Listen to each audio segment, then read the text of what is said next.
마가복음 10장 32절에서 34절 말씀입니다. 우리 같이 읽겠습니다. 예루살렘으로 올라가는 길에 예수께서 그들 앞에 서서 가시는데 그들이 놀라고 따르는 자들은 두려워하더라. 이에 다시 12 제자를 데리시고 자기가 당한 일을 말씀하여 이르시되 보라, 우리가 예루살렘에 올라가노니 인자가 대제사장들과 서기관들에게 넘겨짐에 그들이 죽이기로 결의하고 이방인들에게 넘겨주겠고 그들은 능욕하며 침뱉으며 채찍질하고 죽일 것이나 그런 3일 만에 살아나리라 하시니라. 아멘. 지난 시간에 우리가 뭐에 대해서 알아보았습니까? 예수님 말씀을 통해서 하나님 나라 백성이 된다는 것은 뭐를 얘기한다고요? 하나님의 완전하고 새로운 방식 안에 사는 것을 말한다고 했어요. 그게 뭐예요? 내 삶에 있는 모든 사람들, 만나는 모든 사람들과 전반적인 삶의 방식이 완전히 달라져 있음이라는 것이에요. 어떤 경우죠? 하나님의 주권하에 들어가고요. 그죠? 하나님의 필요한 것을 공급하신다는 그 믿음. 실제로 그 공급된 것에 대해서 어떻게 한다? 자족하고요. 공급된 걸 가지고 부족한 사람들 서로 나눠가면서 그 공동체 안에 부족한 사람이 얻게 되는 삶이 바로 새로운 방식의 삶이라는 것이에요. 이게 왜 중요하다고 했습니까? 우리가 예수를 믿을 때 오는 고난, 박해를 넘을 수 있는 유일한 방식이라는 것이에요. 이렇게 살아야만이 앞으로 우리에게 닥쳐올 정말 말세에 있을 박해들이 있을지라도 우리는 능히 이것을 인내하고 넘어가서 완성된 하나님 나라에 들어갈 수 있다는 것이에요. 여러분 한 주 어떠셨어요? 살다 보니까 이런 경우 있지 않습니까? 살다 보니까 내가 정말 세상에 속해 있지 않네? 내가 사는 게 세상의 방식과는 많이 다르네? 이런 걸 느끼셨습니까? 살다가 보니 하나님이 나에게 필요한 걸 다 공급하시고 있음을 다 알게 되고 거기에 더 나가서 하나님이 인도하심 따라 내 거를 다른 사람과 나누고 있는 삶이 있었습니까? 이게 바로 예수 믿는 거라는 거예요. 그렇지 않다면 지금 놓고 계세요. 빨리 오라고. 잘못된 길로 가고 있다고. 하나님 우리에게 분명하게 말씀하세요. 그런 삶을 살고 있을 때 너는 내 자녀고 너는 하나님 나라의 백성이고 구원, 먼저 된 자가 나중되고 나중된 자가 먼저 되는 그 구원에 너는 먼저 서 있을 거라고 말씀하신다는 것이에요. 여러분 잘 기억하셔야 돼요. 여러분 삶을 보셔야 돼요. 어떻게 될는지. 마가는 우리에게 이렇게 얘기하고 있어요.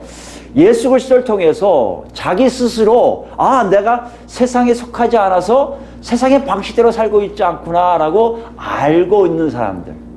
그 사람들이 바로 누구다? 그리스도인이란 거예요. 다시 얘기할까요? 내 스스로가 예수 그리스도를 통해서 세상에 속해 있지 않아요. 같이 가려도 안 가게 돼 있어요. 그걸 알고 있는 사람들, 그 사람들이 바로 그리스도인이라고 말씀하고 있다는 것이에요. 저는 여러분 모두가, 저하고 여러분 모두가 다 그리스도인 안에 다 들어있으면 좋겠습니다. 오늘 돌아갑니다. 우리 여러분 보시면 알겠지만 우리가 마가복음 쭉 해오면서 오늘 읽은 게 많이 익숙하죠? 익숙한 정도가 아니라 이거 옛날에 읽었던 거 한번 또 읽은 건가? 아니면 과거로 돌아갔나 싶을 생각도 드실 거예요. 그럴 수밖에 없는 게 8장 31절, 바로 앞에 있는 8장 31절과 9장 31절 내용과 거의 같아요. 왜 같을까요? 마가복음에는요, 예수님의 순환 예고가 있어요. 순환 예고가 뭡니까? 고난당하셔서 죽임당하시고 부활하시는 그 사건에 대한 예언을 말씀하세요. 그게 3번 나와요. 3번 나오는데 오늘 본문이 바로 그 3번째고 마지막 예고예요. 그래서 여러분 보시기에 비슷한 게 또 나오네, 반복적으로 나오네 하는 생각이 들었을 겁니다. 근데 문제는 그것이 나올 때마다 문맥에서 다 특징들이 있다는 것이에요. 뭔가를 전하고 싶은 내용들이 조금씩 다르다는 거예요. 또 오늘 이것도 똑같은 내용이겠다 생각하면 안 되시고요. 좀 더 깊게 보시고 좀 더 조심스럽게 접근해서 여기에서 나와 있는 하나님의 말씀, 무엇을 주시려고 하시는가를 정확히 우리가 캐치해야 되는 거예요. 오늘은 그 과제입니다. 과연 이걸 통해서 뭘 주실까? 거기서 32절 말씀 보시면요. 예루살렘으로 올라가는 길에 라고 되어 있어요. 여러분 예루살렘은 뭐예요? 예루살렘은 그 당시 유대인들에게는 거룩한 도시예요. 지금도 마찬가지지만 거룩한 도시예요. 왜요? 하나님의 성전이 있는 곳이거든요. 하나님의 성전이 있으니까 당연히 종교적 중심지예요. 더 종교적 있으니까 그 당시에는 정교 일치니까 뭐가 정족 일치니까 정치적으로도 중심지가 됐던 장소예요. 그 길로 올라가신다는 거예요. 이건 뭘 얘기합니까? 여러분 8장 후반부터 마가복음의 뭐 크게 부분을 두 분을 알 때 전반부와 후반부를 알 때 전반부에서는 주로 갈릴리 얘기를 주로 하셨다면 이제 그 갈릴리를 떠나서 제자들에게 직접적인 가르침을 하기 위한 것이 마가복음 후반부에 나오거든요. 근데 그 길을 어디로 가는 길이에요? 바로 예루살렘으로 올라가는 길이라는 얘기예요. 아, 이거 보면 지금 예수님의 사역이 정말 절정에 이르고 있는 걸 알 수 있고요. 그 절정에 이르면서 무엇인가를 지금 말씀하고 계신 것을 우리에게 전하고 있다는 거예요. 누가요? 마가가요. 그래서 마가는 좀 더 얘기하고 있어요. 그걸 보여주려고 예수께서 그들 앞에 서서 가시는데 그런 거예요.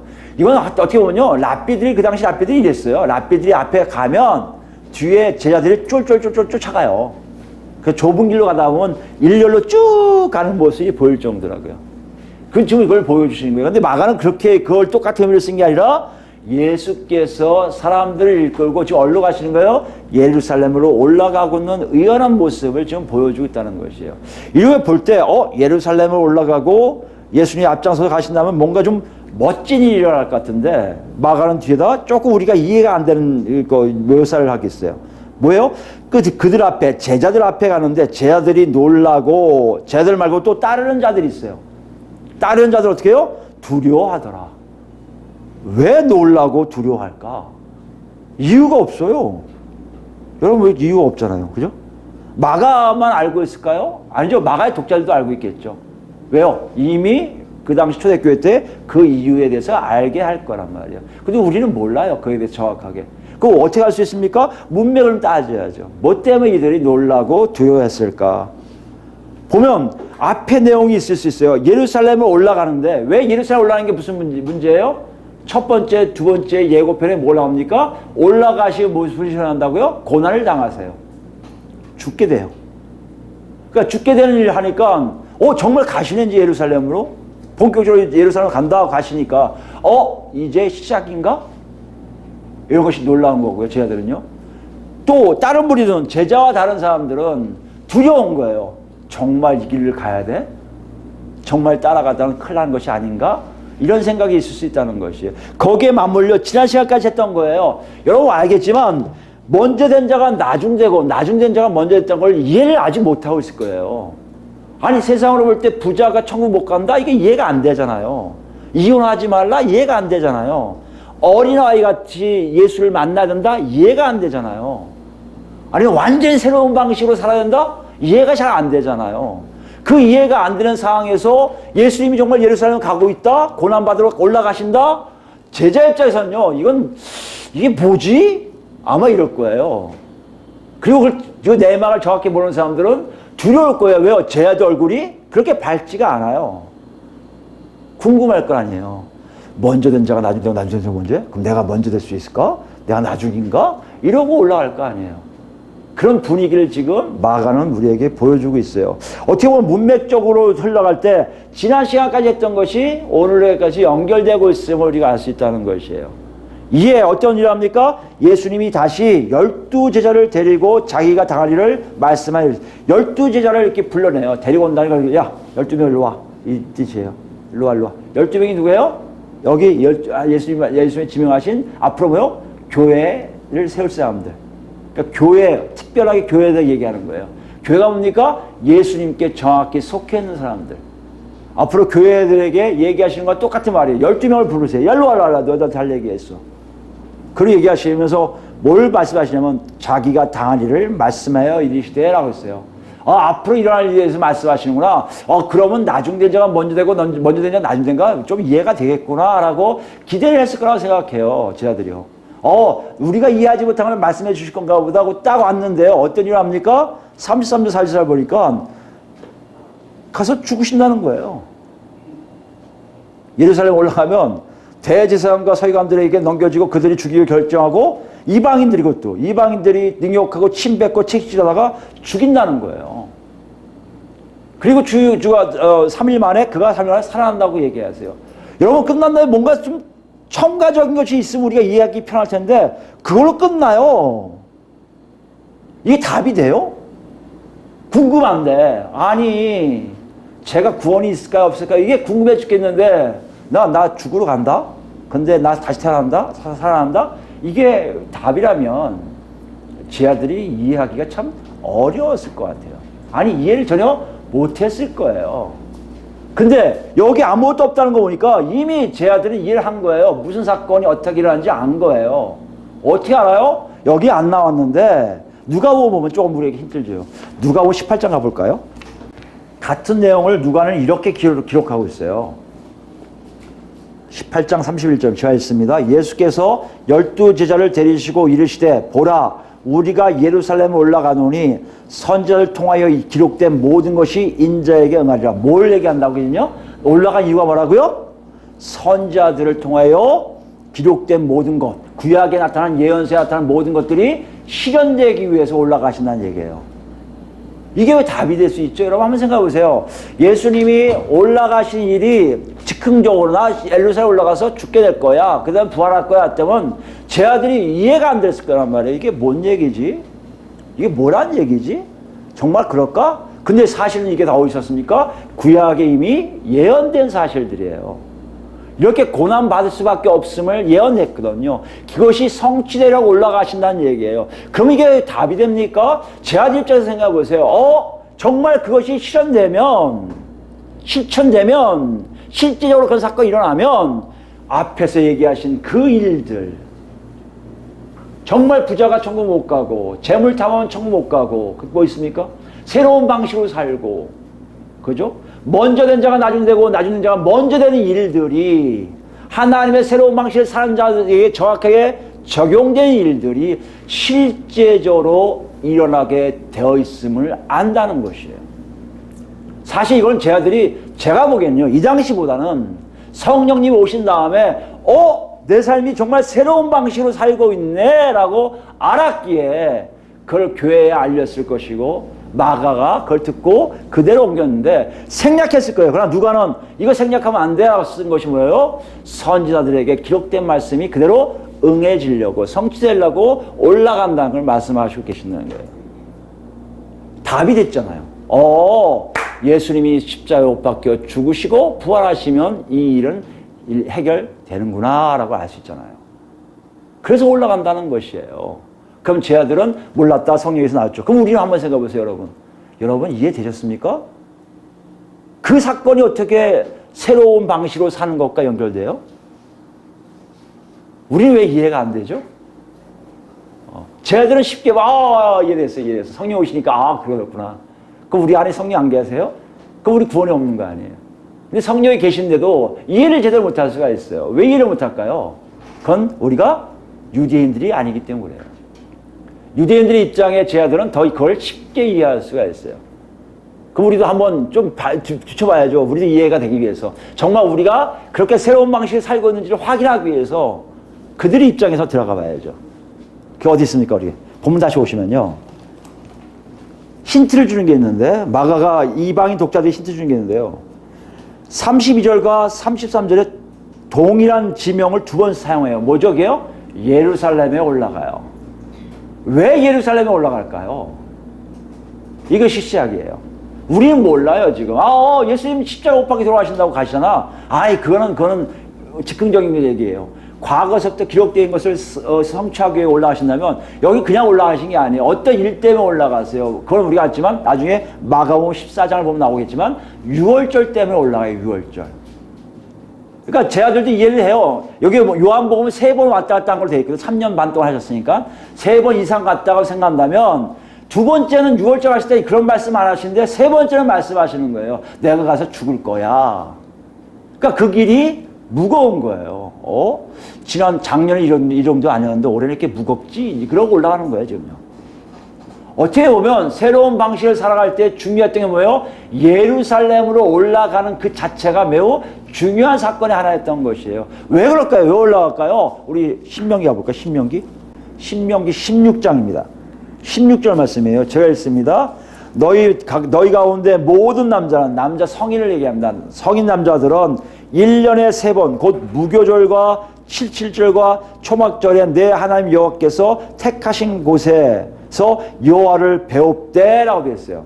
여기 보시면 1년에 3번 어디로 가야 돼요? 여호와께서 택하신 곳으로 가야 돼. 이때 아직 택하신 곳이 없어요. 언제 택합니까? 다윗이 왕제에서 예루살렘에 그 안에 성막을 모시고 그때부터 예루살렘이 거룩한 도시가 되고 나중에 솔로몬에 의해서 하나님의 성전이 건축된 후에는 완전히 거기가 하나님 택하신 곳이 돼요. 여러분 아시겠지만 열왕기상을 보면 읽으시면 알겠지만 거기도 나오잖아요. 내가 여기를 항상 너희와 함께 있을 것이다. 너희들 여기를 바라보면 내가 다 들어줄 것이다 하는 말씀을 하신 이유가 내가 여호와께서 택하신 곳이라는 것을 명명하시는 거예요. 그 곳이 바로 예루살렘이에요. 그걸 3번 와야 돼요. 3번 오는데 중요한 절기예요. 무교절 앞에는 원래 6월절부터 시작해요. 6월절 이후에 7일 동안 무교병을 걸어서 무교절입니다. 6월절 위해서 올라가는 게 있고요. 그 다음에 칠칠절은요. 첫 익은 곡식을 바치기 위해서 올라가는 거예요. 그걸 우리는 오순절이라고 해요. 77이 49에서 하나 더해서 오순절. 50이라는 뜻입니다. 77절 같은 맥락이에요. 오순절이고요. 그 다음에 초막절은 광야 생활한 걸 기념하기 위해서. 광야 생활이 뭡니까? 출애굽해서 가나안 땅까지 가는 하나님의 은혜 속에 살고 있음을 기념하기 위해서 또 올라가야 돼요. 이 3가지를 반드시 해야 유대인의 남자들이라는 거예요. 지금 뭐 하는 거예요? 예수님하고 같이 올라가는 이 사람들이 지금 뭘 얘기하고 있는 거예요? 나는 유대인입니다. 다시 얘기할게요. 나는 하나님 나라 백성입니다. 그래서 하나님이 택하신 곳 예루살렘에 올라가서 누구를 뵙는 거예요? 하나님 만나러 갑니다. 라는 것이 바로 예루살렘에 올라가는 것이었던 거예요. 근데 그 길을 예수님이 완전히 의미는 있는데 방법을 바꿔버리세요. 아니 가서 하나님 만나러 올라가시는 분이 왜 하나님 만나는 게 아니라 누구를 어떻게 돼요? 죽어요. 오히려 죽고 부활되는 사건이 일어난다는 거예요. 이게 뭐지?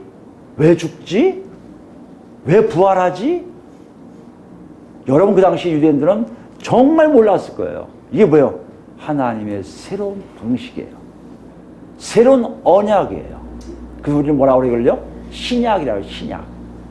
그동안 과거에 했던 하나님 만나러 올라가고 예루살렘 올라왔던 사람들이 이제는 하나님 올라가 만날 것들을 누구 때문에요? 그 아들 예수 그리스도의 죽으심과 부활하심에 의해서 완전히 바뀌게 된다는 것이. 여러분 이걸 이해하려면 구약적인 배경을 좀 이해를 많이 하셔야 돼요.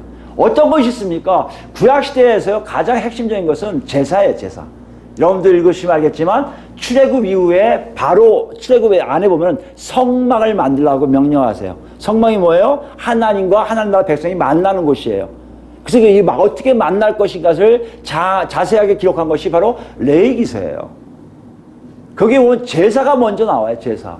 아, 제사를 드리면 하나님을 만나는구나 하고 알 수 있어요. 그 제사를 왜 드려야 되는지를 생각해 보세요. 에덴 동산에서 아담이 제사 드렸나요? 아니요. 왜요? 죄가 없었거든요. 죄가 없으니까 저기 하나님 오시네. 하나님 오늘 뭐 하실 거예요? 나 오늘 이거 만들었는데 너 한번 이름 줘봐라. 그거 꾀꼬리로 할까요? 뭐해서 꾀꼬리가 되는 거예요. 이걸 했던 게 아담과 하나님과 관계예요. 근데요, 이 아담이 뭘 지어요? 죄를 지어요. 죄를 지니까 그 일이 깨져버려요. 하나님을 만날 수가 없게 돼 있단 말이에요. 하나님 만날 수 없으니까 어떤 일을 합니까? 인간들이 다 엉망이 되어버려요. 하나님이 창조계에게 인간들 통해서 아주 영광 받으시기로 했거든요. 지구를 만드신 모든 우주 만물을 만드신 이유가 거기 있었거든요. 근데 그 인간들이 타락을 하면 하나님의 영광이 사라지잖아요. 하나님이 바꾸시기 시작해요. 어떻게 바꾸기 시작합니까? 아브라함을 세우시고 아브라함의 자손들 통해서 뭘 만드세요? 하나님 나라 백성들을 만드세요. 그게 무슨 사건? 출애굽 사건이에요. 출애굽 사건인데 이들이 그냥 만날 수 있습니까? 안 되죠. 죄가 있잖아요. 그러니까 죄를 없애는 방식이 뭐예요? 제사예요. 여러분 죄가 그만큼 하나님과 나를 막아놓는 거예요. 목사님 아무리 애원하고 아무리 기도해도 하나님 저한테 안 나타나세요. 그럴 수밖에 없는 게 여러분과 하나님 사이에 죄가 있거든요. 아직까지 이 죄가 있어요. 어디에요? 육신이 죄가 있거든요. 그래서 여러분 우리도 부활체를 더 짚어야 돼요. 이것이 사라지면 여기에 죄가 없어지면 그때는 여러분 바로 하나님을 얼굴 대면할 수 있어요. 성령님을 통해서 예수님을 다 만날 수 있는 공간에 우리가 같이 거하게 되는 에덴 동산 같은 일이 일어난다는 거예요. 근데 지금은 안 그래요. 그렇기 때문에 어떤 분은 환상을 통해서, 어떤 분은 음성을 통해서, 어떤 분은 마음의 인격적인 관계를 통해서 하나님 뜻을 알아가게끔 하나님 조절하고 계시는 일들이 바로 뭐 때문에요? 그 죄 때문에 그렇다는 거예요. 근데 그 죄를 지금 제사란 개념으로, 제사란 제도로 하나 둘 없애시고 있어요. 무슨 말이에요? 죄를 없앤다는 얘기는요, 그 순간에 하나님을 만날 수 있게 하신다는 얘기예요. 그게 바로 구약의 제사 개념이에요. 예배하면 달라요, 여러분. 예배는요, 죄가 없다고 하는 사람들, 예수 그리스도를 통해서 죄가 없다고 하는 사람들이 바로 그 하나님이 앞에 계심을 알고 우리 같이 모여서 그 하나님을 찬양하죠 모이는 게 예배예요. 예배 와갖고 나는 죄가 있으니까 이렇게 회개할 수도 있어요. 그러나 원래 목적은 그게 아니에요. 정말 하나님을 아는 자들이 모여서 드리는 것이 예배예요.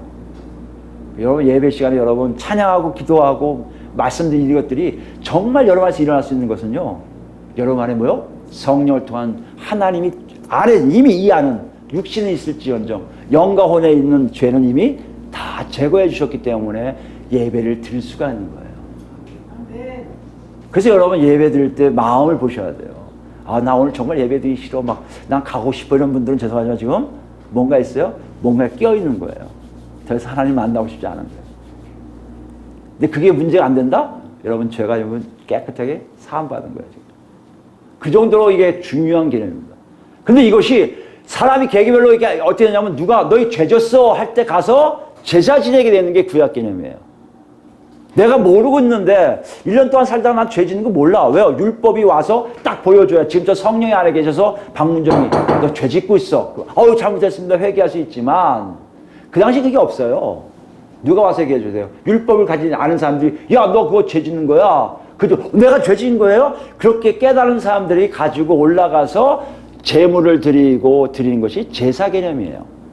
근데 이걸로 끝나지 않아요, 하나님이요. 여러분, 하나님이 얼마나 놀라우신 분이냐면요, 당신이 사랑하는 백성들을 모아놓고 이 사람들이 1년에 한 번씩 죄를 사해주는 일을 일어나요. 그 어디 있습니까? 레위기서 볼까요? 레위기서 23장 27절 28절 말씀 보시겠습니다. 27절 말씀 볼까요? 여기 일곱째 달이라고 되어 있잖아요. 일곱째 달이라는 얘기는 종교력으로 일곱째 달이라는 얘기죠. 종교로. 하나, 둘, 셋, 넷. 첫째가 뭐냐면 6월절이에요. 그러니까 첫째 달이 6월절이고 그 일곱 번째 달이 이걸 얘기해요. 그런데 이게 신기한 게 히브리인들이 민간력이라고 하잖아요. 우리가 뭐 음력 같은 게 있을 거예요. 양력은 달라요. 또 양력하고 음력도 다르더라고요. 이들이 많이 생각하면 민간력이 있는데 민간력을 하면 이때가 신년, 새로운 해예요. 말하자면 우리가 얘기하면 신정이에요. 신정. 1월달. 민간력은. 그때 어떤 일을 하면 우리식으로 얘기하면 새로운 달이 새해가 시작됐을 때 하나님께서 역사하시는 거예요. 어떤 일이냐면 일곱째 달 열날 10일날 그러니까 1월 10일이에요. 민간력으로 하면 종교력은 7월 10일이에요. 근데 새해 첫 달 열흘 10일날 속죄일이래요. 속죄일이란 뭐예요? 죄를 속해주는 날이에요. 죄를 속한다가 뭡니까? 죄를 용서하신다는 얘기예요. 죄가 없다고 인정해 주시는 거예요. 한번 생각해보세요. 일주일, 1년 내내 내가 갖고 있는 죄가 있는지 없는지 모르고 살아요. 누가 와서 얘기해줘야 아 이게 죄였군요. 아 몰랐어요. 그리고 제물 드려서 속죄제나 속건제나 드리면서 끝난단 말이에요. 근데 그걸 모르고 살고 있는 사람들은 혹시 하나님이 멀리 계실까봐 하나님 멀리 할 수밖에 없잖아요. 죄가 있으니까. 그걸 사해 주신다는 얘기예요. 특별히 우리가 이거 특별한 날이에요. 오늘 속죄일이야. 다 사해 줄 거야.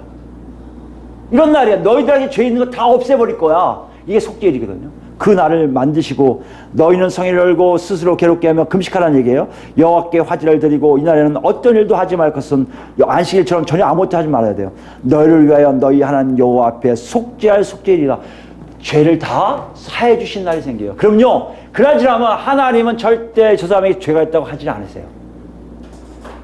이해되시겠습니까? 이것이 죄에 대한 제사와 관련된 개념이에요. 이걸 지금 하신다는 얘기예요. 이거 어떻게 하십니까? 우리 다시 본문 오시면요, 하나님 만나러 올라가시는데 하나님이 새로운 방법을 쓰시겠다는 거예요. 너희들 6월절에 올라오고 뭐 7절에 올라오고 초막절에 올라가서 하나님 만나는 거 이제 안 해도 돼. 이거예요. 새로운 방식을 할 거야 라고 말씀하신다는 거예요. 새로운 방식의 증거가 뭐냐? 34절 보니까 33절 보니까 뭐요? 인자 즉 하나님의 아들을 어때요? 넘겨줘요. 여기 넘겨준 게 수동태예요.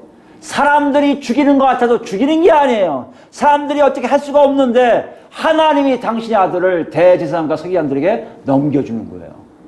원래 이 단어를 따져보면 배신하다는 뜻도 있어요. 아들을 그냥 줘버리는 거예요. 왜요? 재물 삼으시려고. 재물 삼으셔서 줘버리니까 대제사장과 서기관들을 죽일 권한이 없거든요. 왜요? 그 당시 이미 로마에서 속국이거든요. 로마의 속국은 절대 죽일 수 있는 권한이 없어요. 누구에게만 있어요? 로마 군인들에게만 있어요. 그래서 로마 군인에게 주는 거예요. 이게 바로 여기 표시가 이방인들에게 넘겨주겠고 돼 있어요. 그들이 어떻게 해요? 죽여요. 예수님이 죽으신 이 장면은요, 지금요, 뭐 하시는 거예요? 내가 이렇게 함으로 나는 너희를 만나리라는 뜻이에요. 당신의 아들을 죽게 한 후에 내가 너희들 다 만나게 하겠다는 거예요. 너희들 누구예요? 하나님 나라 백성들을 다 만나 주시겠다는 것이에요. 그래서 세세하게 보여주세요. 세세하게. 대제사장과 서기관들에 넘겨주고 이들이 결의해요. 결의한다는 건 선고하는 거예요. 이렇게 하는 거예요. 사형에 선고한다. 탕탕탕 하는데 죽일 권리는 없으니까 이방인들한테 가서 누구요? 총독한테 가서 얘 죽여주세요 하고 데려다 주니까 총독에 의해서 빌라도 총독에 의해서 죽임을 당하시는 거예요. 지금 이거를 정확하게 하신 이유가 뭐라고요? 내가 속죄일 때 너희들이 하여서 너 1년 동안의 모든 죄를 다 삼청이럼 지금 내 아들을 그런 식으로 너희 앞에 죽게 해서 이것을 믿는 자들에게 모두 다 죄가 없음을 선언하시겠다는 것이에요. 이게 새로운 방식이에요, 여러분. 이 방식이 우리에게 있는지 없는지를 보셔야 돼요. 확실히 있다면은 달라져요. 뭐가 달라질 것 같습니까, 여러분? 죄를 왜 없애신다고요? 하나님 만나려고. 하나님 만나게 하시려고. 내가 죄가 사함받았다면 이 과정을 내가 정말 하나님의 백성으로서 받아들였다면 여러분은 어떤 일을 합니까? 저하고 여러분 지금요. 하나님 아버지를 만나고 있다는 것이에요. 아멘. 이것을 지금 새로운 방식의 하나의 모습으로 우리에게 놓고 하세요. 정말 그러니 그게 어디 있어요? 히브리서 가볼까요? 히브리서 10장 11절부터 볼까요? 이거를 히브리서는 여러분 알겠죠? 히브리서는 누구한테 쓴 것 같아요? 히브리인들에게. 히브리인들은 뭘 잘 알아요? 제사도 잘 알고요. 그 더한 시스템을 잘 알거든요. 그걸 예수님이 어떤 역할을 했는지를 정확하게 보여주기 위해 쓴 것이 히브리서예요. 그때 우리도 이걸 통해서 그들의 마음, 지금 예수님이 말씀하신 내용이 어떤 것인가를 알 수가 있단 말이에요. 그걸 잘 정리했어요. 그 11절부터 보시면요. 제사장마다 매일 서서 섬기며 자주 같은 제사를 드리되, 아까 했잖아요. 자기가 죄 있으면 속죄하고요. 1년에 한 번씩 매번 제사를 지내야 돼요. 이 제사는 언제나 죄를 없게 하지 못하거냐. 왜요? 매번 드려야 되니까. 이해되세요? 죄를 없지 못한다는 얘기 뭡니까? 하나님을 대면할 수가 없다는 얘기예요. 하나님을 만날 수가 없다는 거예요. 하나님과 교류할 수가 없음을 얘기한다는 것이에요. 그걸 알기에 12절입니다. 오직 그리스도는 죄를 위하여 한 영원한 제사를 드리시고 하나님 우편에 앉으사라고 했어요. 한 영원한 제사예요. 한 번으로 끝나요. 그것이 바로 오늘 예수님이 말씀하신 순환 예고의 세 번째 마지막 예고예요. 당신이 직접 제물 내서 대제사장이 가져갔다가 이방인한테 손에 가서 죽게 될 거라는 얘기예요. 이것이 제사라는 얘기예요.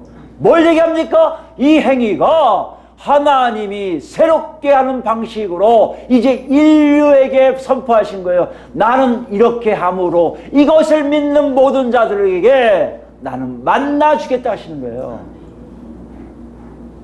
이 놀라운 방식이 왜 어떻게 가능한지를 지금 말하고 있는 거예요. 13절입니다. 그 후에 자기 원수들을 자기 발등상이 되게 하실 때까지 기다리시다니 그가 거룩하게 된 자들은 한 번의 제사로 영원히 온전하게 하셨는데 보세요. 그가 거룩하게 된 자들을 한 번의 제사로 영원히 온전하게 하셨느니라. 여러분과 제가 거기 있으면 우리는 온전하게 된 거예요. 그래서 예배 드릴 수 있는 거예요. 제사가 아니라 살아계신 하나님 앞에서 바로 예배를 드릴 수가 있는 거예요. 죄의 사함을 받았거든요.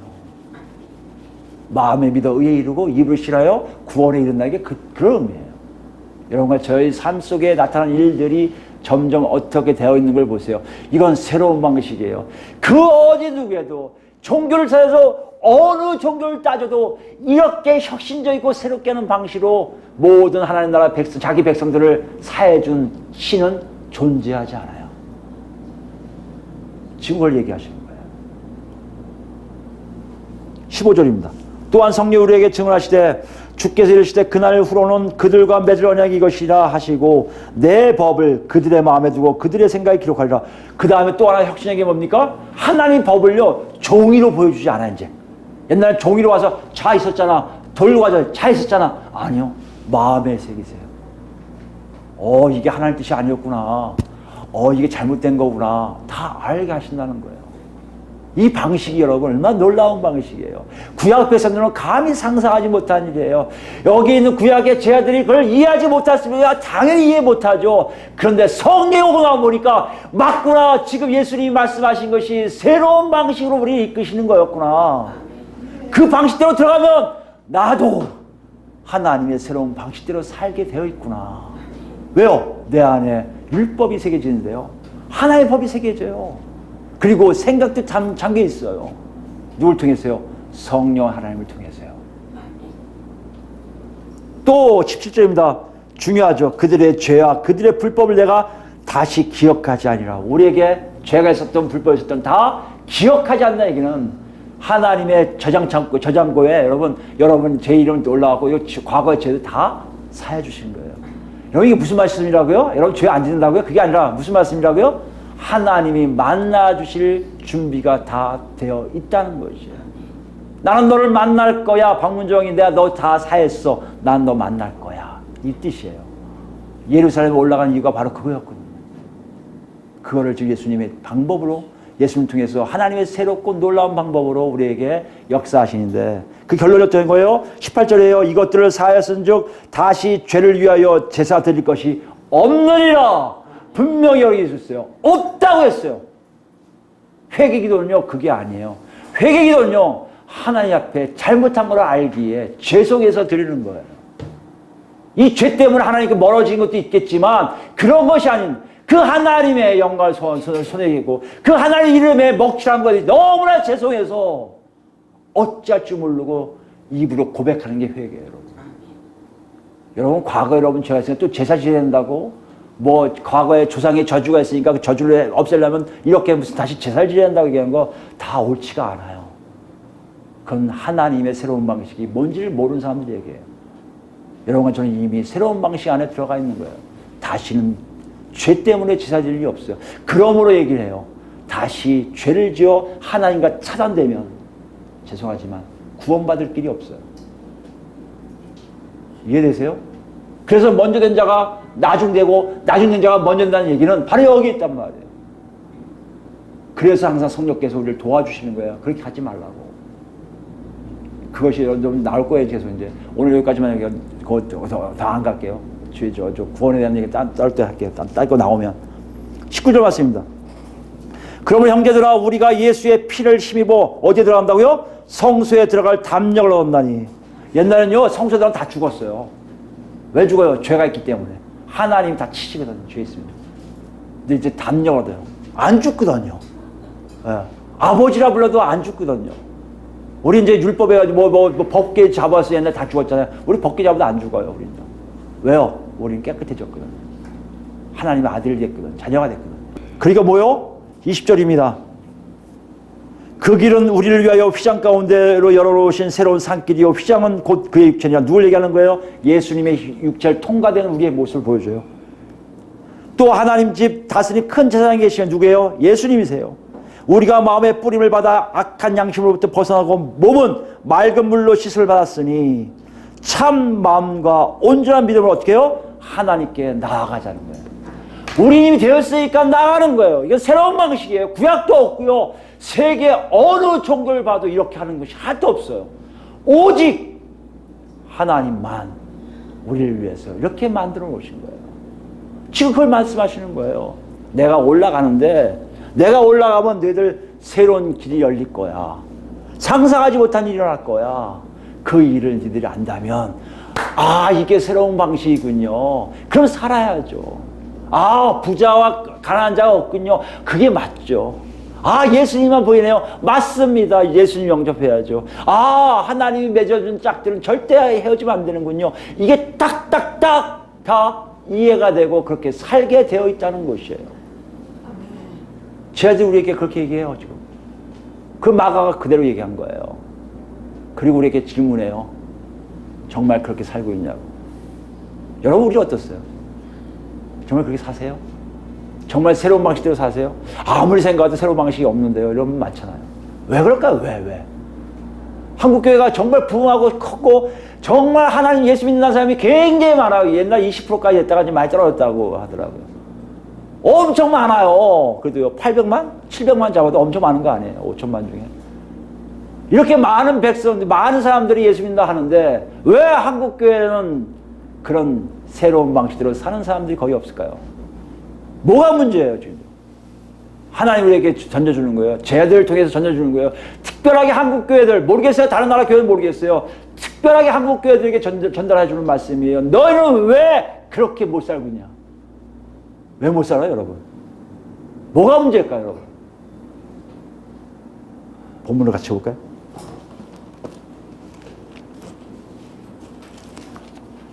마가복음 10장 32절 말씀 보시고 10장입니다. 10장 32절 말씀 보면 예수께서 그들 앞에 서서 가시는 거예요. 이렇게요. 여러분 예수께서 그들 앞에 서서 가신다는 얘기는요. 예수님이 가시는 길을 제자들이 어떻게 한다는 거예요? 따라가는 걸 얘기해요. 따라가요. 따라가는데 신기합니다. 그 따라가는 길이 뭐예요? 고난이에요. 따라가는 게 뭐예요? 기분 나쁨이에요. 따라가는 게 정말 싫어요. 그래서 베드로가 항의하잖아요. 그렇게 가지 맙시다 우리. 왜 고난 받아야 돼요? 왜 우리를 부인해야 돼요? 나 싫어요. 이렇게 살았어요. 제자들은 끊임없이 그 얘기를 해요. 나는 그거 하고 싶지 않아요. 나는 잘 되고 싶지 그러고 싶지 않아요. 내가 왜 그렇게 살아야 돼요? 내가 왜 그렇게 억울하게 살아야 돼요? 내가 왜 찌다리같이 살아야 돼요? 잘 살 수 있는데 충분히 돈 벌 수 있는 거 많은데 내가 부자 될 수 있는데 내가 왜 그렇게 안 살아야 돼요? 이해가 안 되잖아요. 그때 예수님이 그들을 끌고 올라가시는 자리를 보세요. 그게 더 무서운 게 뭐냐면 34절 말씀이에요. 그들은 이방인이에요. 세상적 법이에요. 그들은 예수님을 능욕해요. 능멸하는 거예요. 막 진짜 죽고 싶을 정도일 거 아니에요. 하나님의 아들이신데 정말 보이지도 않는 일개의 인간들이 그 하나님을 능욕하고 있다고 생각해 보세요. 있을 수 있는 얘기입니까? 근데 이걸 다 받으세요. 여기까지 오는데 침을 뱉어요. 침 뱉는 건 그때나 지금이나 가장 치욕적이 아닙니까? 더러운 거잖아요. 그리고 채찍질해요. 때려요. 그런 다음에 죽여요. 여러분 한번 생각해 보세요. 세상은요 그런 사람들 하나님 방식대로 사는 사람들을요 싫어해요. 능멸하고요. 침 뱉고요. 채찍질하고요. 아마 가능하면 죽이고 싶을 거예요. 죽였어요 정말. 예수님 죽였는데요. 이걸 자기가 승승장구하고 자기들이 잘했다고 생각할 거예요. 근데 무서운 건요. 그 밖에 그 뒤에는요. 하나님의 계획과 하나님의 역사와 하나님의 방식대로 돌아가는 것이 싹 있는 거예요. 그게 뭡니까? 넘겨지는 것뿐만 아니라 죽였어요. 너희는 죽였다고 신난다고 하지만 누가 그분을 살리십니까? 아버지 하나님이 3절에 보였어요. 그는 3일 만에 살아나리라. 뭘 얘기하시는 거예요? 세상에 뉴욕당하고 침뱉음 당하고 채찍질 받았던 예수님이 세상 사람들은 죽여버려요. 하나님이 신기하죠? 죽게 내버린 후에 그분을 살리세요. 이게 하나님 방식이에요. 이 방식을 누가 이해하겠습니까? 세상에 구렁텅이에 빠져있더라도 가만대로 내버려 두신 하나님을 누가 이해해요? 여러분 예수 잘 믿는 사람들이 항상 억울한 게 뭡니까? 하나님 나는 왜 이렇게 살아야 돼요? 나 억울해 죽겠어요. 내가 왜 참아야 돼요? 내가 왜 손해봐야 돼요? 내가 이 욕받고 왜 이런 치욕을 받으면 살아야 됩니까? 하나님 안 계신 버튼 난 자살했어요. 이런 사람 많아요. 맞아요. 그건 한번 생각해 보세요. 그게 예수님이 가신 길이라고 우리가 생각하면 우리 아무것도 아니잖아요. 예수님이 가신 그 길은 왜 그걸 갔다고요? 하나님의 독특한 새로운 방식은요, 그래야 생명이 역사하기 때문이에요. 우리 이사야서 53장 가볼까요? 이사야서 53장입니다. 1절부터 볼까요? 우리가 전한 것을 누가 믿었느냐? 여호와의 팔이 누구에게 나타났느냐? 그는 여호와의 종을 얘기합니다. 주 앞에 자라기를 연한 순 같고 마른 땅에서 나온 뿌리 같아서 고운 모양도 없고 풍채도 없은즉 우리가 보기에 흠모할 만한 아름다운 것이 없도다. 세상 눈으로 바라본 아니 하나님 나라 백성을 봐도 아름다운 것이 하나도 없어요. 흠모할 게 하나도 없어요. 어찌 이럴 수 있습니까? 그런데요, 3절 보세요. 그는 멸시를 받아 사람들에게 버림을 받았으며 강고를 많이 겪었으며 질고를 아는 자라. 마치 사람들이 그에게서 얼굴을 가리는 것 같이 멸시를 당하였고 우리도 그를 귀히 여기지 아니하였더라. 세상 사람들이 그 사람 무시하는 건 괜찮은데 우리까지 멸시해요. 무시해요. 여러분 예수님의 행실을 보고 예수님이 올라가시고 십자가에 못 박혀 보면요, 여러분 아마 돌아설 거예요. 나 저렇게 살고 싶지 않아 이럴 거예요. 아니 저럴 수 있습니까? 우리의 주님이 저럴 수 있어요? 아니 하나님의 아들인데 저럴 수 있어요? 침 뱉는데 때리는데 따귀 때리는데 가만히 있고요. 주먹질하는데 가만히 있고요. 꼴밤 때리는데 가만히 있고요. 욕하는데 가만히 있고요. 어떻게 그게 하나님의 아들이에요? 우리 인간의 생각이 도저히 있을 수 없는 거 아닙니까? 그런데 하나님은 계속해서 진행하세요. 4절입니다. 그는 실로 우리의 질고를 지고 우리의 슬픔을 다하였거늘 우리는 생각하기를 그는 징벌을 받아 하나님께 맞으며 고난을 당한다 하였더라. 우리가 생각할 때 기꺼이 생각하는 게 저 사람은 분명히 잘못한 게 있을 거야. 그래서 하나님이 벌하시고 계신 거야. 이렇게 생각한다는 거 아니에요. 근데 일이잖아요. 그가 찔림 우리의 허물 때문이요 그가 상함 우리의 죄악 때문이라. 그가 징계를 받음으로 우리는 평화를 누리고 그가 채찍에 맞으면 우리는 나음을 받도다. 우리는 다 양 같아서 그릇 행하여 각기 제 길로 갔거늘 누가요? 사람들이 아니에요. 하나님 나라의 백성들이라는 우리도 아니에요. 누가요? 하나님께서요. 여호와께서 우리 모두의 죄악을 그에게 담당시키셨도다. 이것이 하나님 방법이에요. 너희들 보기에 초라해서 감히 그 사람을 응원하고 싶지 않지만 하나님은 그런 사람을 보내고 그런 하나님 아들을 보내서 너의 모든 걸 다 짊어지게 한 후에 너희들 살리기 위해서 이 사람을 내가 이렇게 내버려 두게 하시겠다는 것이에요. 그게 바로 뭐다? 하나님의 새로운 방식이에요. 8절입니다. 그는 곤욕과 심문을 당하고 끌려갔으나 그 세대 중에 누가 생각하기를 그가 살아있는 자들의 땅에서 끊어지면 마땅히 형벌받을 내 백성의 허물 때문이라 하였으리요. 누가 그렇게 생각했겠어요? 예수님이 십자가 못 박혀 죽을 때마다 누가 그렇게 생각했겠어요? 야, 저 예수가 나 때문에 돌아갔다고 누가 생각했겠냐고요. 아무도 생각 안 했을 거예요. 조롱하기 바빴을 겁니다. 아마 마음에 아이고 저 사람 아프겠다, 나쁜 일 안 했을 텐데 왜 저렇게 상하지 했던 사람도 안 모를 거예요. 야, 정말 너 하나님 아들 맞아? 그렇다면 내려와서 살아와. 그럼 내가 믿을게. 아마 이랬을 거예요. 우리 예수 믿는다고 그렇지 않습니까? 조금만 잘못되면요 하나님 이럴 수 있어요? 정말 하나님 맞으세요? 내가 나를 구원하는 하나님 맞으세요? 아니 나를 구원하는 하나님 요거 하나 못하세요? 우리는 너무나 많이 하고 있잖아요. 근데 하나님 방법은요, 침묵하세요. 끝까지 내버려 두세요. 그리고 어떤 사람들이요? 예수님처럼 끝까지 가는 사람들 통해서 그들에게 생명을 부어주신다는 거예요. 이 새로운 방식에 우리가 지금 들어간지를 봐야 돼요. 안 들어갔으니까 우리가 새로운 방식을 못 살아요. 들어갔으면 삽니다. 그렇게 산다면 살아요. 그렇기 때문에 예수님 말씀하시는 거예요. 자기를 부인하고 자기 십자가 짊어지고 예수를 쫓아고 말씀하시는 거예요. 내가 없어져야지 생명 있길 새로운 방식이거든요. 여러분 저에게 지금 질문하고 계신 거예요. 너는 그렇게 살고 있니? 너는 정말 너희 뜻대로 한번 살아봐. 네 모습에 조금이라도 흠이 있고 너희 삶에 조금이라도 아픔이 있으면 너는 어떤 방식으로 살고 있니? 하나님의 방식은 그래도 묵묵히 하나님을 바라고 있는 예수 그리스도의 모습이 너에 있기를 바란다고 지금 말씀하시는 거예요. 그런 자를 내가 살리시겠다고 말씀하시는 거예요. 그런 자를 내가 구원하겠다고 말씀하신 거예요. 그런 자가 내 재물이 다라고요? 내 목숨이 다라고요? 내가 갖고 있는 것이 내 거라고 움켜진다고요? 그건 정말 있을 수 없는 아닙니까? 하나님의 새롭고 독특한 그 방식대로 살 수밖에 없게끔 내 삶이 뒤집어진 것을 알 거라는 거예요. 뭐가 없다고요? 우리 아직 생명이 없는 거예요. 살았다고요? 인큐베이터에서 겨우 목숨 하나 건지고 있는 거예요. 하나님 우리에게 얘기하세요. 일어나라고요. 열고 나오라고요. 하나님 뜻대로 사는 백성답게 살라고요. 그걸 지금 제 아들은 안 거예요. 그렇게 살겠다고. 언제 알아요? 성령이 오심이에요.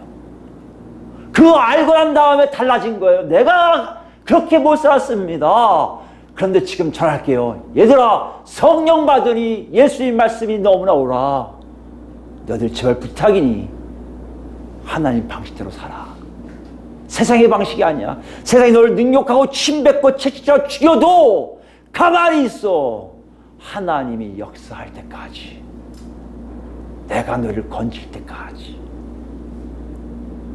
저 여러분 모두가 여기 있기 바라요.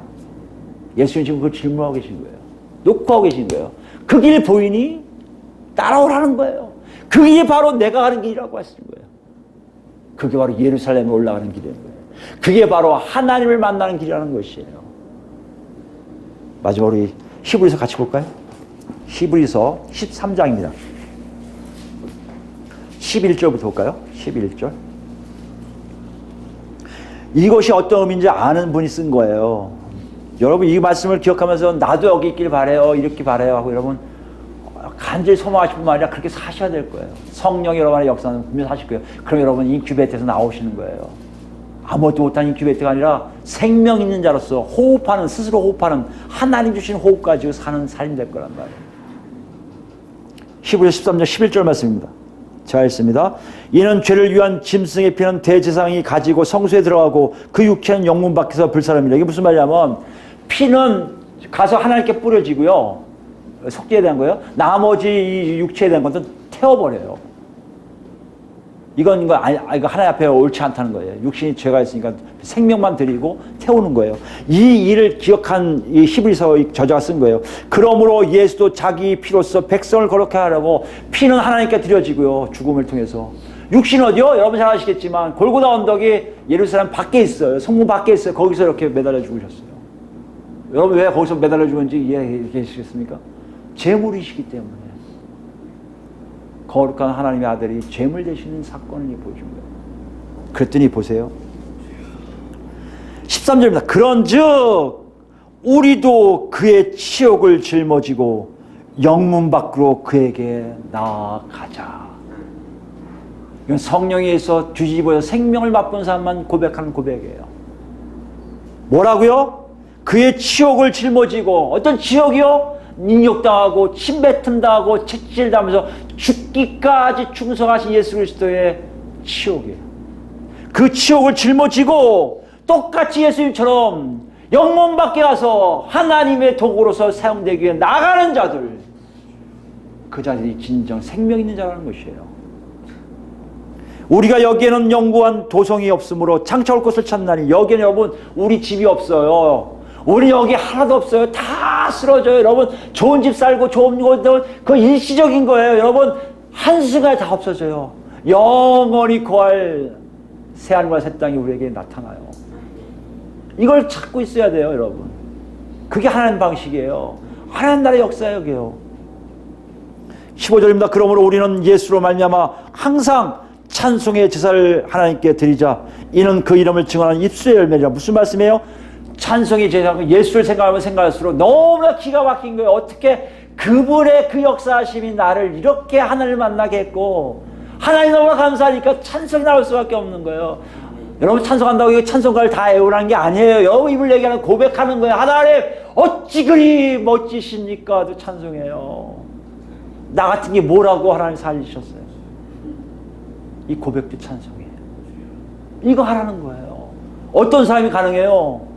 예수와 함께 성문 밖 영문 밖에 가서 십자가에 달릴 준비를 하고 있는 사람들, 그 길을 가는 사람들만 가능한 얘기예요. 한국교회 여러분, 그리스도인교회 여러분, 정말 여러분 그 안에 계십니까? 지금 그걸 찾고 계신 거예요. 그걸 부르고 계신 거예요. 누가요? 하나님께서요. 16절입니다. 오직 선을 행함과 서로 나누어 주기를 잊지 말라. 여기 나오잖아요. 선을 행함과 나누어 주기. 그거 우리 앞에서 배운 거 아니에요? 독특한, 새롭고 이상한 방식. 도저히 세상 사람이 따라할 수 없는 방식. 그대로 살자는 거 아니에요. 하나님은 뭐요? 이 같은 제사를 기뻐하시느니라.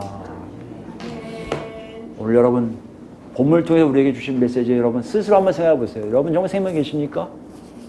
하나님 살려주신 생명 계세요? 부활절이 지난주예요? 지지난주였는데 벌써요? 지지난주에 끝났잖아요. 부활주일에 부활이 문제가 아니에요.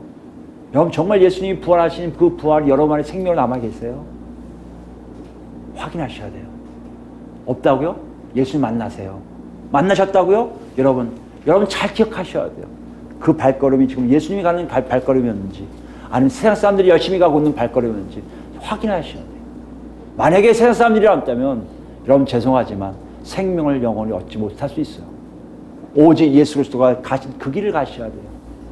그 길을 가셔야 여러분 제가 나중에요 정말 찬송의 제사를 통해서 하나님께 경배드리는 이 자리가 하나님이 임재해서 하나님과 함께 하셔서 하나님이 허락하신 일들이 무엇인지를 눈으로 귀로 확인되는 자리가 될 거라는 거예요. 이런 역사가 우리에게 있기를 예수 그리스도로 축원드립니다. 아멘.